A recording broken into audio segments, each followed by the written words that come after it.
Hi class, welcome back. In this next short video, we're going to be talking about reflexes. And reflexes, many of them are involved in responding to changes in your environment. It's almost like an automatic response to a change in environment. Most reflexes are integrated in the gray matter of the spinal cord.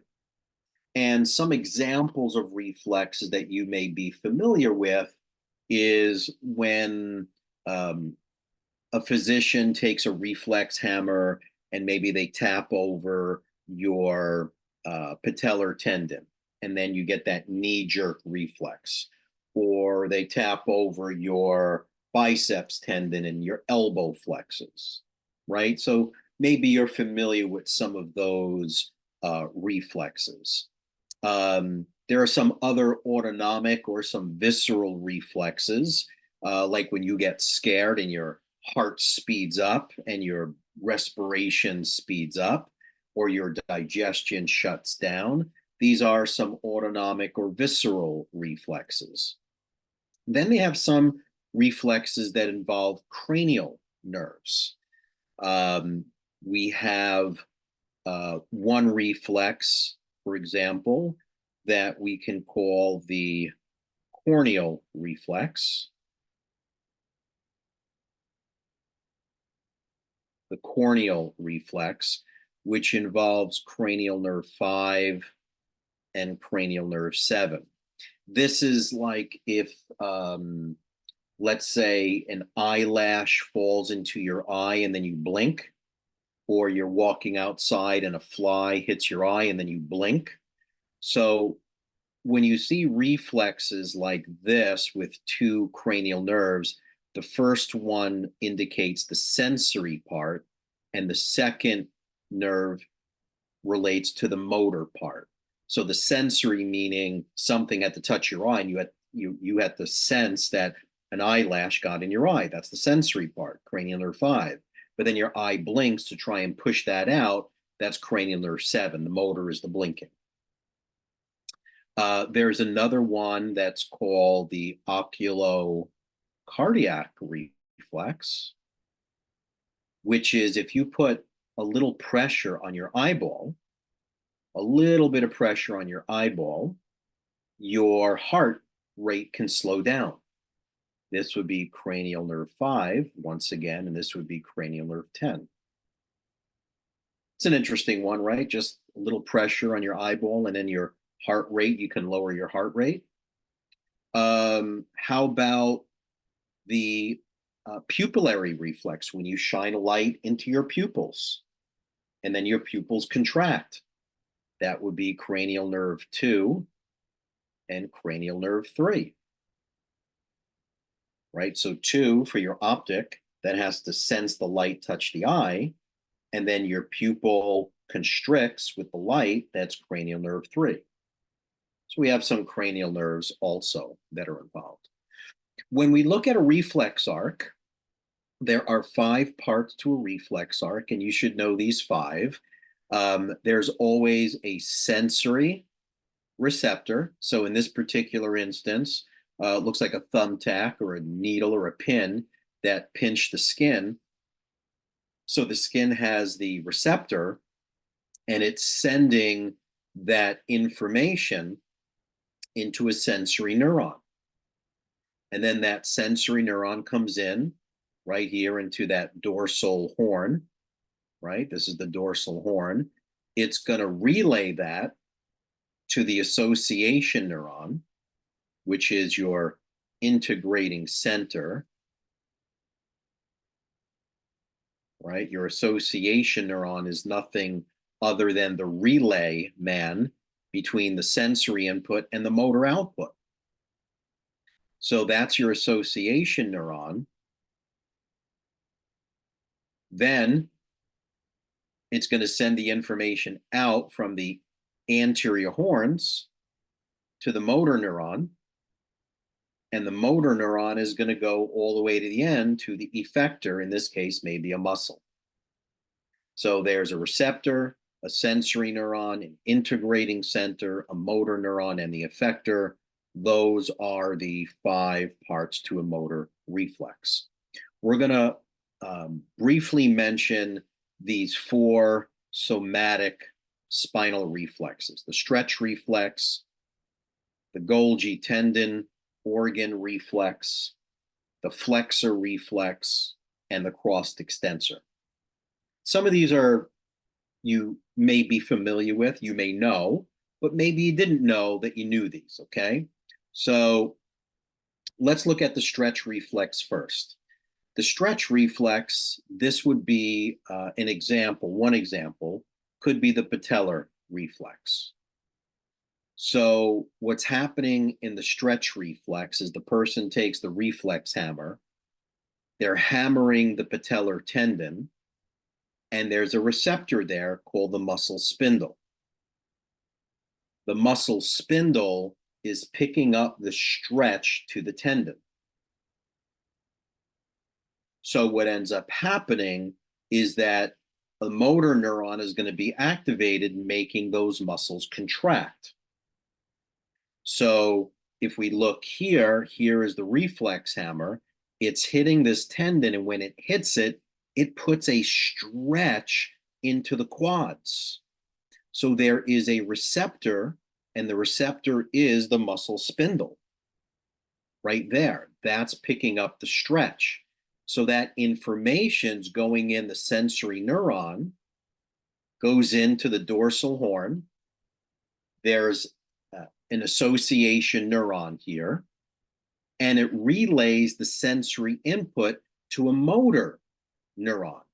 Now, what you see here is a positive and a negative, or you see a solid red line going to the quads and a dotted red line going to the hamstrings.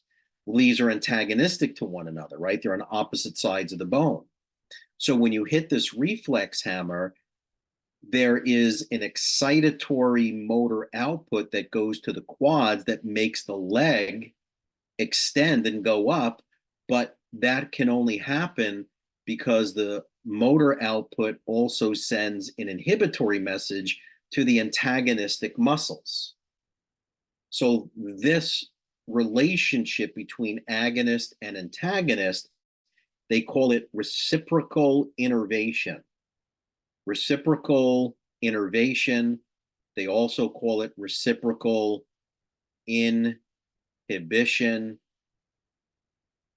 or they call it Sherrington's law. Sherrington's law is the law of reciprocal inhibition or reciprocal innervation, which is just this beautiful, harmonious relationship between agonist and antagonist. One has to be excitatory, one has to be inhibitory. If they're both excitatory, you don't get a movement. Okay, that's the stretch reflex. You know the stretch reflex in another way. You know it where if you bend down to touch your toes, but you can't touch your toes, we all know that if you're stretching and stretching and stretching to try and touch your toes, you may feel burning in your hamstrings. And if you still push it, what does your body do to prevent you from tearing your hamstrings? There is a stretch that kicks in. The stretch reflex makes the hamstrings contract so you don't hurt yourself. Okay, Golgi tendon organ reflex. What is the Golgi tendon organ reflex? Here is one. Let's say this person is sitting down and they're at the gym and they're trying, and they have weights over here around their ankles, and they're trying to lift up this leg, but it's really, really heavy. It's really heavy weight. Maybe it's 200 pounds and they're trying to push it with one leg.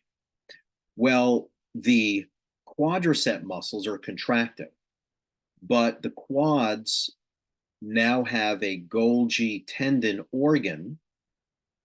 They have a tendon organ that's picking up tension, the amount of tension that's being generated by this heavy weight.